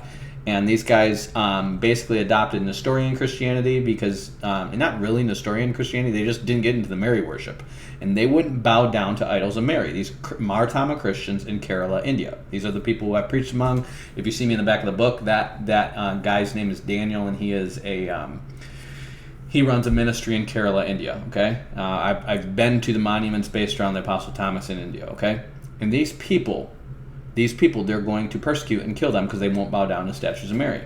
And they're going to take this new crusade, this conquistador crap, and this make Christendom great again as far as Japan, as far as Mexico, as far as Canada, all over Africa, and they're going to start the first colonies, and all colonialism is going to piggyback on this and be like, that's a good idea. When you show up when there's a bunch of brown people and you just have some disease and guns and steel, which is why Jared Diamond wrote this book called Guns, Germs, and Steel, about how you're not really better, you're just advantaged, okay? And it's all about anti-racism and how the white people ruled everything because they cheated, because they got diseases from the Mongols and they got super strong in their immune systems when they survived, and they got their butts handed to them by the Ottomans, and they took those two great ideas and then they went west with them and took everybody who was basically technologically inferior to them and beat the crap out of them and took all their munties. And then what they did is they took all their munties back to Spain. So King Charles is super, super rich. He can hire tons of mercenaries against you. The problem is we just had a bubonic plague, and there's just not a lot of bodies to hire. And so they're basically ruling all this. The Pope's taking all their money. He's got Spain. He's got the Netherlands. He's got Portugal. The Pope's pretty much got almost all of Italy by this time. And what he's going to do is, after his lords stick up for Martin Luther and punk him out by basically saying, you could chop off all our heads, but we're not going to give up Martin Luther to you. We want to make Germany great again. We're sick of this papal crap. We know you're just a papal puppet. And we know you just have this by marriage and all this other crap, and you're not a true king, and we're going to punk you out. And like most kings, when they get punked out, they feel really crappy afterwards because they had to take their ball and go home, only they didn't win, and they know they didn't win. And he is going to abdicate the throne. He's going to have a war with them. It's going to last about a year. And first you're going to have the Knights Rebellion, which is going to be the Knights Rebellion. They're going to quote German money for German people from Luther, and they're going to start a rebellion against the lords who are trying to implement Roman law to tax their peasants against the German law, which they had been under for a while because they're doing the Holy Roman thing, and they're saying, oh, we're under the Pope, therefore we have to pay tax to the Pope, therefore we're going to implement Roman law on you guys. And the Knights Rebellion is going to fight against that, and the Knights are the lower landlords, so it's kind of like the House of Lords and the House of Commons in England, and they're going to be like, no, we don't like that. And then you're going to have the Peasants' Revolt. And the Peasants' Revolt is going to raise an army of 300,000 poorly armed, poorly trained peasants. And Martin Luther's going to be wipe those mofos out, shoot them down like rabid dogs, kill them. He's like, this is not about these people are literally getting stirred up by the Zwickau prophets, and basically it's a move for rights for the common person. Okay? It's literally everything we should be for in America, but we're not, because America is not about the common person. It never was. Okay, it's about the rich and the powerful and the nobility. Okay, we just hide the nobility so you can't tell and go chop their heads off like the French Revolution did. Okay, and so you're going to have basically this peasants' revolt, and they're going to kill 100,000 peasants. Okay, 100,000 peasants. These peasants could have done anything. They literally could have just sat in their castle, given them the finger, and saying, do you guys want to negotiate? Give us somebody who is going to negotiate. Otherwise, we're going to just keep throwing water balloons at you and laughing. But instead, they decided to kill 100,000 peasants. Line up the roads with all these dead people. Okay?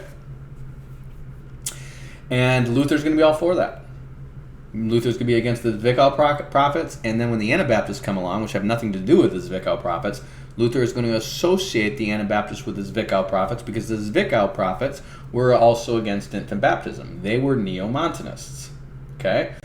Whereas the Anabaptists are more like neo-Novatianists. you actually have to be baptized of your free will. You're probably not born again, so we're going to baptize you so you're really a Christian. Nothing wrong with that. Okay? So you have just after you have new Augustinians show up, you have new Augustine and Martin Luther, you have new Montanus, you have new Novatianus, which were both around in Augustine's day, and the Romans had crushed them out. Those spirits are still around, because these are all spirits that are propagating truth mixed with error, because they're trying to keep the church divided. But what they don't realize is when you propagate truth mixed with error around the whole world, eventually people with the Spirit of God are going to have access to the whole truth. All they need to do is rightly divide the error, and that's why I'm sorting that crap out for you guys. Okay, we're there now. We have access to all the information. It's just covered in bull crap, and I'm helping you scrape it off. Okay. You don't need to eat the whole turd sandwich. You just need to wipe it off, rinse it off, and say a prayer over it, and 5-second rule, and you're good. Okay? Just get the truth out of that lump of crap. Okay? Now, you're going to have Luther basically betray the peasants. You're going to have Luther betray the Zwickau prophets, who probably were like Montanus false prophets. They also claimed that Christ was going to imminently return, because the rest of these idiots were calling the Pope the Antichrist. And so some prophets show along and say, well, if the Pope's the Antichrist, then the return of Christ is going to be near, and they're going to crucify them for that. No, how dare you take our false epithet to its logical conclusion? We're just calling Pope the Antichrist. We're not actually believing anything the Bible is true, you idiots. This is politics. This is not religion. So, it's the same thing that happens with the Montanus, with all their bad translations of Septuagint. They're like, Jesus is going to be back in the 6,000th year, and that's 50 years from now. So the Montanists show up and say Jesus is going to be back soon in the next generation after this. And what do? They call them false prophets for it. That's what Clement and all your scholars are saying. Based on their timelines, that's what Irenaeus is saying. But when we say it prophetically, all of a sudden we're false prophets. What the crap? Well, they shouldn't have been prophesying anyways, because they didn't know. That wasn't the Holy Spirit telling them. That was just their own imagination telling them. Anyways, while Luther is hiding out in Germany writing his Bible, because this was all a game to him. He was literally just trying to copy the whole pattern of John Hussite and have Hussite wars on his behalf without dying like John Hussite died, because he knew the game, read the pamphlets, and that's been around for 100 years. He knew what went down. The Swiss are going to start up, and you're going to have the Swiss right here, and notice they're between the Germans and the French and the Italians, and the Swiss are always mercenaries. They're eventually going to become bankers, but they had always been mercenaries. So that's why all the Swiss have guns. That's why the Swiss are militarily trained. That's why the Swiss are really hard to conquer. But they're kind of frenemies with everyone. Okay? Because the Swiss were was a confederation of city-states called cantons.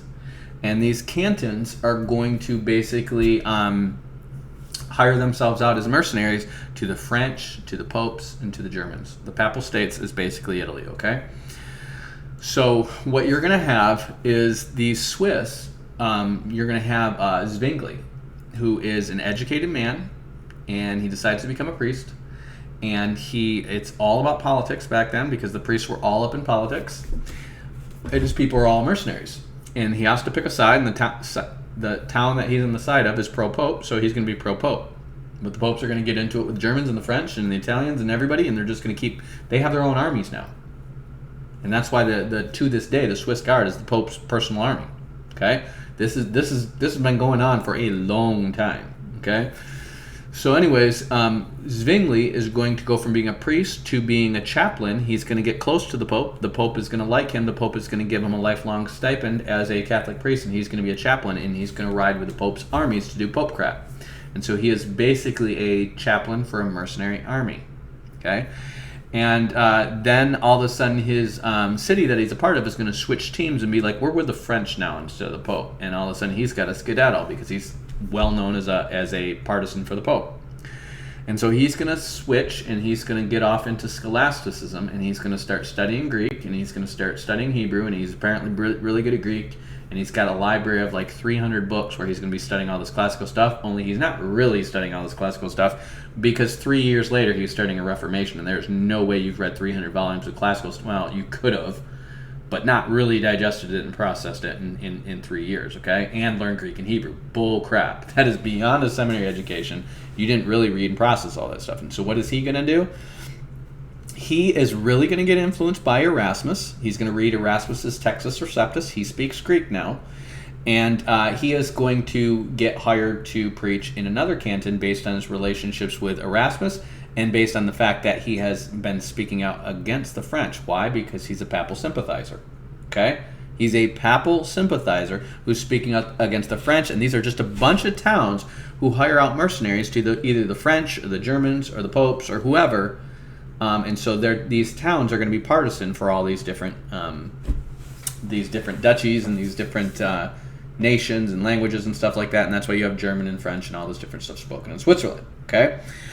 And so the Swiss, he's going to move to a town that's anti-French, and he's anti-French, and so therefore they're going to pick him up, and he's going to be their chief scholar, and he's going to do something really novel. He's going to start teaching the Bible. This guy is just going to be like, okay, we're on Matthew 1 this week, and he's just going to start teaching through the Bible. And he teaches through the whole New Testament and gets started on the Old Testament after that. And meanwhile, while he's doing this, he's studying Greek and Hebrew. So he's actually knowing the New Testament very well. And he comes up with a very simple philosophy. It's a very simple philosophy. Bible doesn't say this anywhere. We ain't going to do it. And within a year or so of preaching, he is married. He's like, F this celibacy crap. He's going to start petitioning the bishop to get married, but he's already secretly married. And then he's going to get publicly married a couple years later. Okay? He is going to say, you know what? It's Lent and I'm eating sausage because I can. He's going to do that. And all of a sudden, he's going to get popular. And Erasmus's reform is going on. And Erasmus is in the Netherlands, up huh. And he's down huh. And he's got Luther over huh, who's starting to do his thing. And of course, he's got the Hussites who are over huh, doing their thing. So it's like boom, boom, boom, boom. See? You are not standing up against the army of the Pope by yourself. Okay? Don't let these guys convince you of that. Erasmus over here has started before any of these guys. The Hussites started way before any of these guys. And by the time Luther and Zwingli get into it, around the early 1520s, starting to express their papal views, they are taking calculated, politically expedient risks against the Pope that they know are going to work. Okay? Now, Zwingli is teaching on the basis of a principle, and that principle is if it's not in the Bible, we're not going to do it. Okay? And so the Anabaptists are going to be like, they're not called Anabaptists yet. That's the epithet that they slap on them afterwards. These guys are going to be like, well, then we need to get rid of infant baptism, right? And he's going to make a calculated decision, and they're going to have these councils. And this is why your Calvinists do stealth Calvinism. Because the Swiss got down and they had a council, and they said, here's what we're going to do. We're not touching infant baptism. That's stupid. Because everybody infant baptizes, from here to the Orthodox to the Russians to everybody. Everybody infant baptizes. We're not coming up against that idol. Okay? Because that's stupid. We're trying to have Christian nationalism and make Switzerland great again.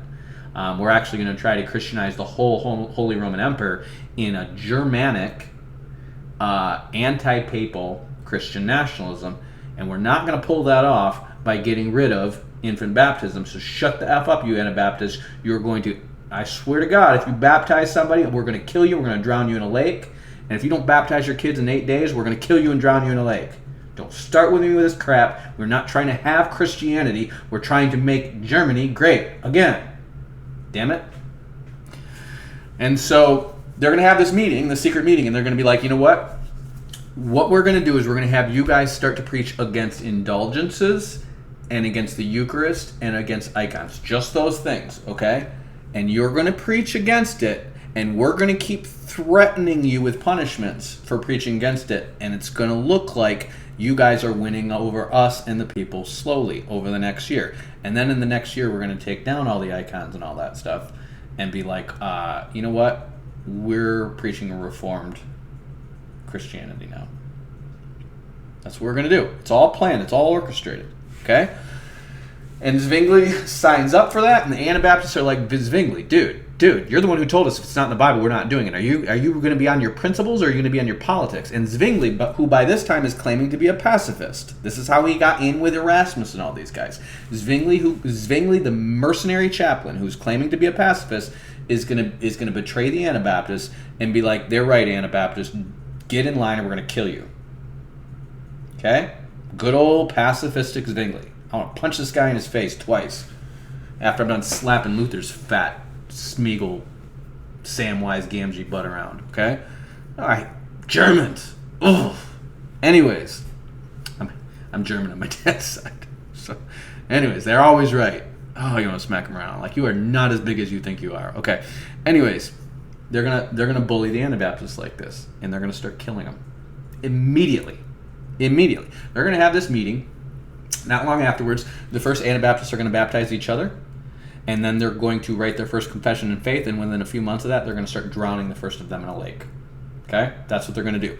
Then, these guys who really just want to make Switzerland great again, they're going to start putting the screws to the Catholics in the area, saying, hey, you guys, we're Reformed now, so you need to get on board with this. And the Catholics are going to be like, F this. We never signed up. I didn't vote for you.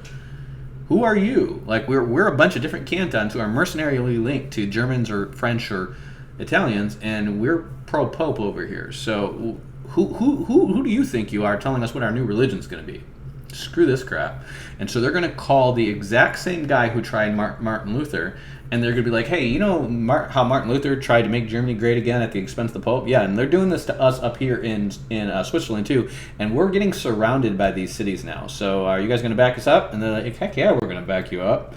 And so they call up King Charles V, and King Charles is going to be like, have my little brother handle that crap. And his little brother is the King of Austria. And it just so happens that the Zwingli's boys got this guy who is the Archduke of Hesse, which is a German lord. So they've got a German and an Austrian lord, okay? One is tied to the Lutherans, and because Lutheranism is spreading, and the other is tied to the Catholics because they're holding ground, and they're not going to let you take over the Holy Roman Empire without a fight. And so the Archduke of Hesse, which is, I forget his name, I think it's like Philip or something. They have the same names over and over and over again, okay? He is going to raise an army, but his army is going to be 8,000 to the Swiss, who, with the Archduke of Hesse, raise an army of 30,000. He's like, well, you know what? Let's not get all my army killed. Let's agree to peace.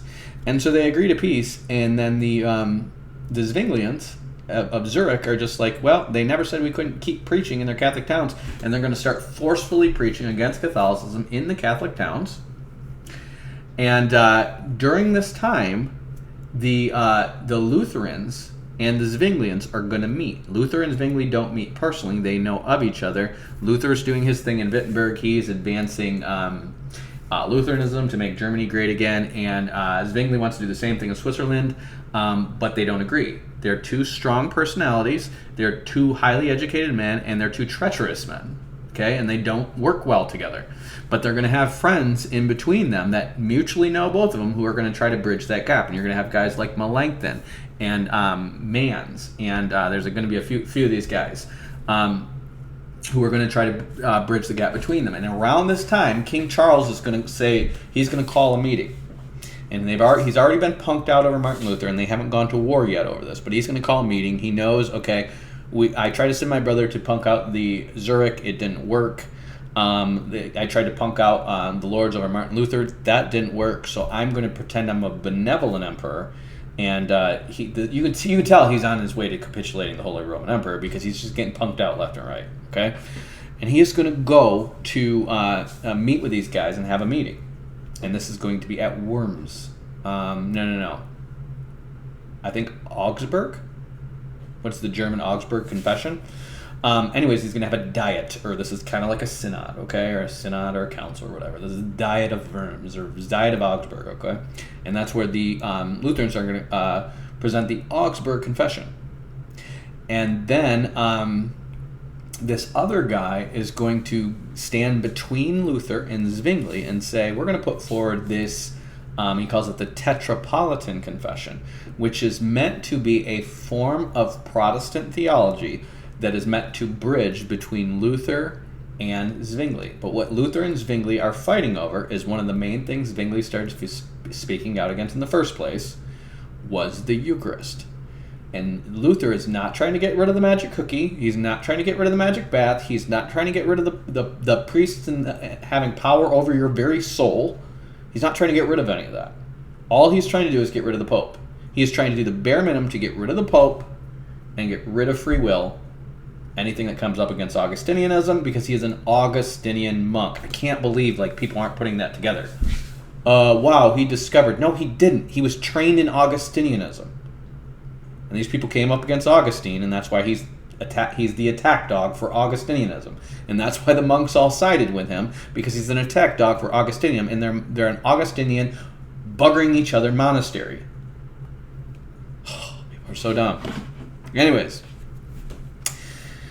he's going to try to bridge the gap between Luther and Zwingli, and they're not going to agree. They're not going to reason, and they're going to shoot this stupid Tetrapolitan confession down and be like, no, we're not going to have... No, Luther has everything he wants. He's like, I don't need anything. I'm not trying to help the peasants. I'm not trying to help anybody. I'm just trying to make Germany great again, and I got German lords on my side, and they're all following Lutheranism, so I'm basically the new pope.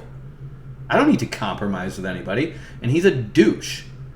And he doesn't compromise with anybody, and that's why he's going to turn into a rabid anti-Semite just like the Pope. He's a douche. If I knew him, I'd slap him across the mouth. Idiot, you ruined the Reformation. He attacked dogs on the Catholic Reformation, which if he had just listened to them, they would have gotten rid of infant baptism within a generation, and Hussite Lollards would have started coming out of hiding, and all of a sudden you have the Bible everywhere. Luther didn't give a crap about that. He wanted German Christian nationalism, aka pre-Nazism. Okay? That's what it is. Anyways, the Swiss, what they're going to do is they're going to piss off the Archduke of Hesse, because he's so sick of this squabbling crap, and he joined with these Swiss because he thought they were going to be able to bridge the gap between the German Lutherans and the Swiss Reformers, and they were going to have this over here was Hussite, this over here would be Lutheran, and this over here would be Swiss, and their goal was to make the whole of what's modern Germany Protestant. They're not going to have a breakaway Dutch Republic. Their goal was to get it all to be anti-Roman German nationalist Christendom. Make Germany great again. And the Swiss were part German. These were literally former sons of the Franks, and that's the sons of Charlemagne, or there are three grandsons of Charlemagne who split up the kingdom that basically turned into the Swiss and Italians, the Germans and the French.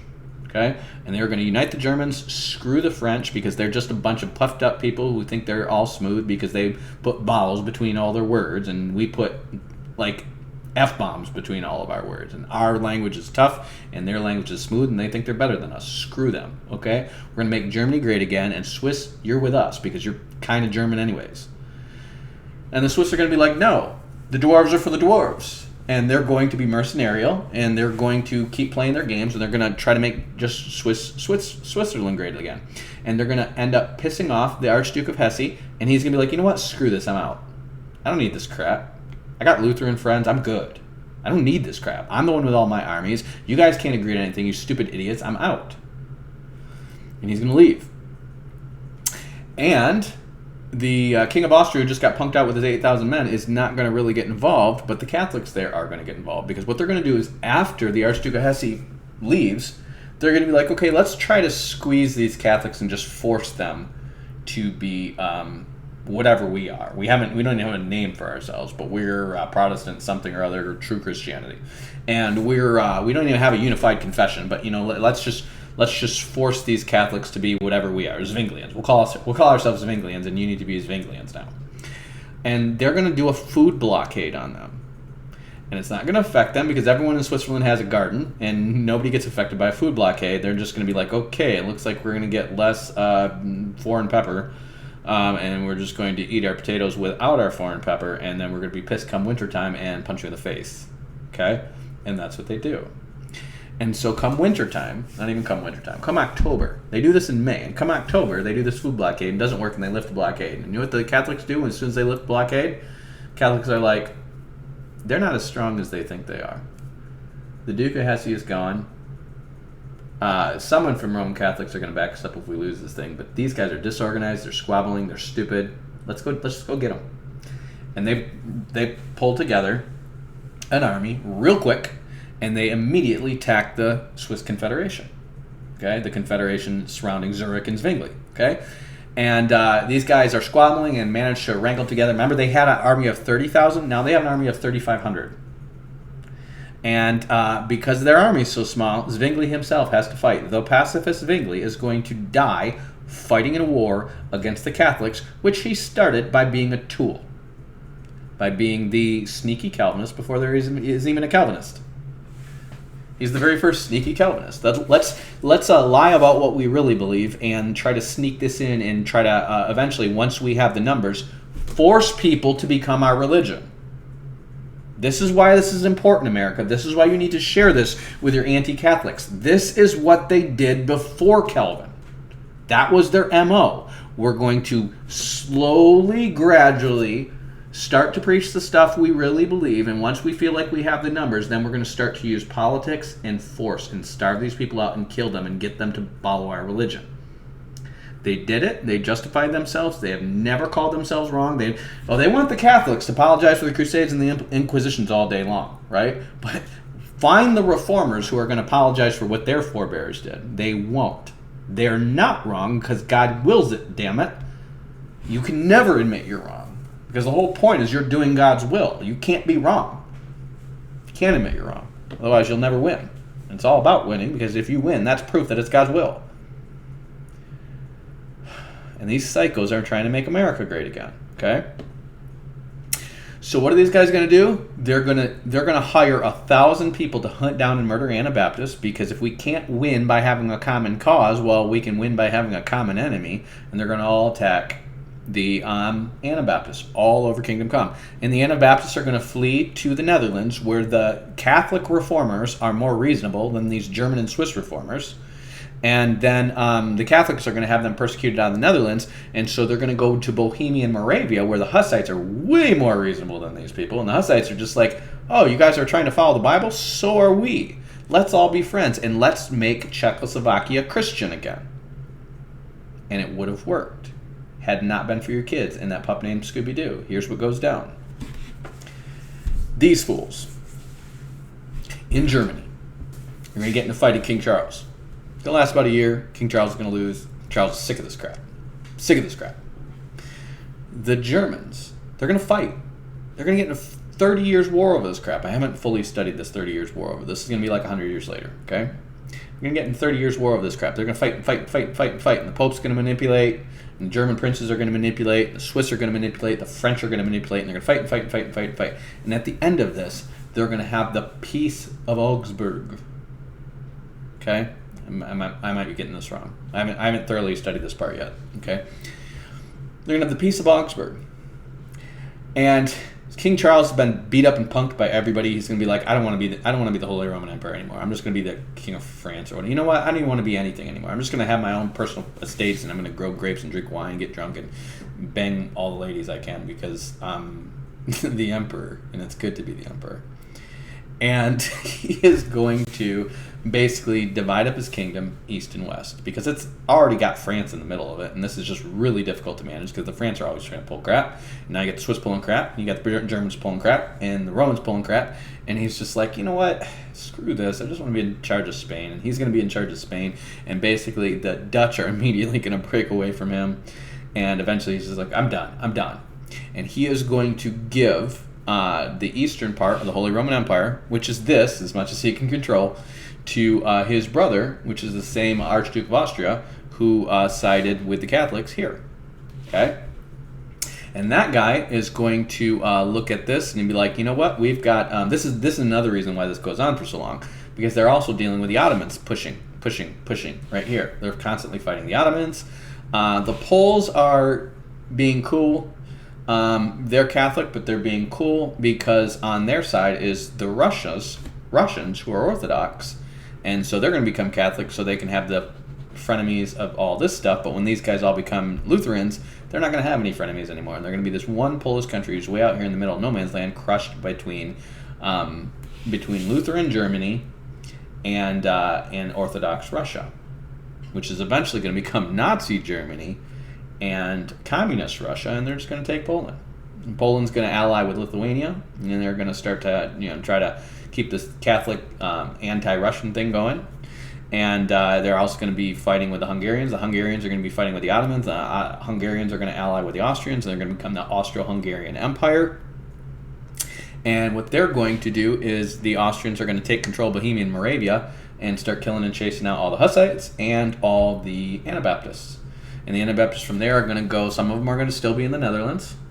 Some of them are going to go to England, and they're going to get persecuted there, and then they're eventually going to come to America. They get persecuted wherever they go, and they're going to eventually come to Russia and America. That's where the Anabaptists end up. Okay, the Hussites looks like they just kind of merge with the Anabaptists, and that's what goes down with them. The Lollards, I suspect they merged with the Anabaptists. I also suspect they stayed underground in England and were part of the English Reformation, and probably eventually became the English Separatists, which would be the Congregationalists and the Plymouth Brethren and people like that. I think those are the descendants of the Lollards. Okay. Did Luther help anything? No. Did Zwingli help anything? No. These guys just made everything they touched worse. Why? Because they were not about the scriptures. They were not about grace alone, by faith alone, in Christ's name alone, for the glory of God alone. They were about making a nationalist version of Christendom for themselves and their respective cultures. They were about calculated moves, doing what's safe, and that's why they're still making calculated moves and doing what's safe, and that's why you're going to find Presbyterians becoming liberal, becoming conservative, mixing with Baptists, mixing with Catholics, and then you're going to find the Germans going back to Lutherans and being with Catholics, because they're just going to do what's politically expedient. They're nominal Christians. Okay, these are not real Christians. I'm not saying none of them are not real Christians. I'm saying the mainstream of them is not real Christians.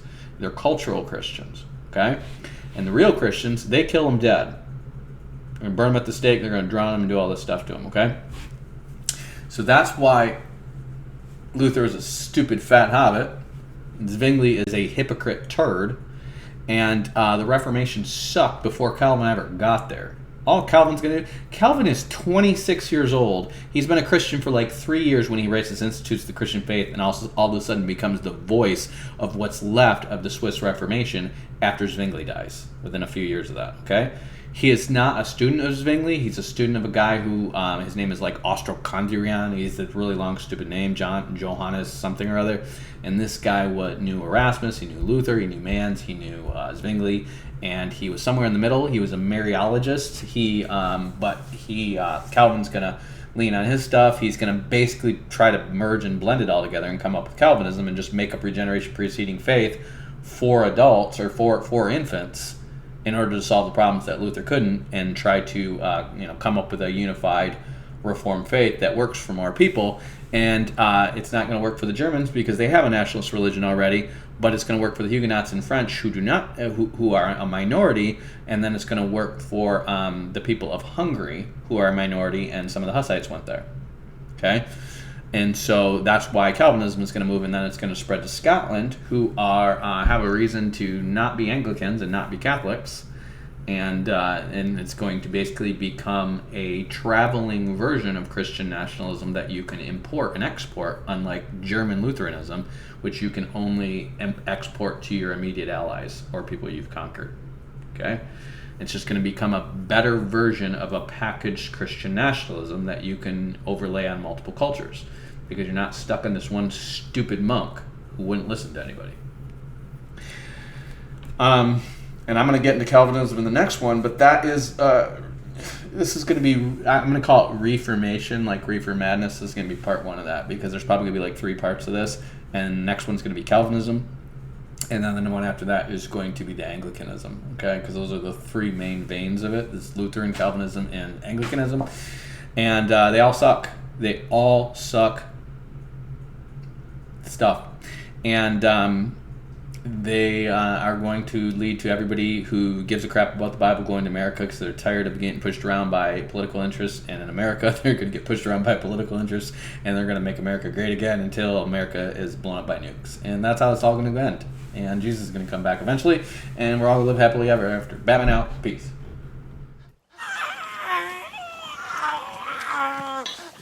What's it doing? Stupid fat hobbit. It ruins it.